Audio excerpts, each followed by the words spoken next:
Hi అండి. Welcome to Godavari recipes. ఈరోజు chicken fry ఎలా చేయాలో ఈ వీడియోలో చూద్దామండి. ఒక కేజీ చికెన్ను ఒక గిన్నెలోకి తీసుకున్నాను.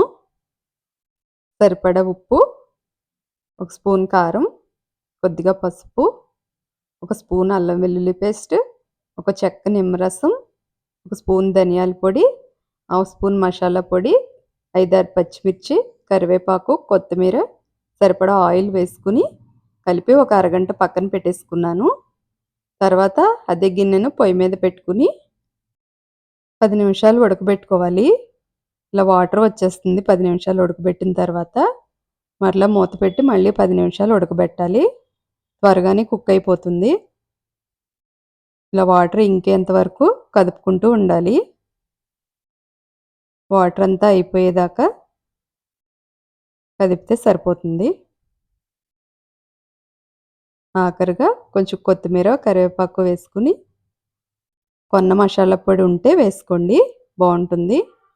అంతేనండి, చికెన్ ఫ్రై రెడీ.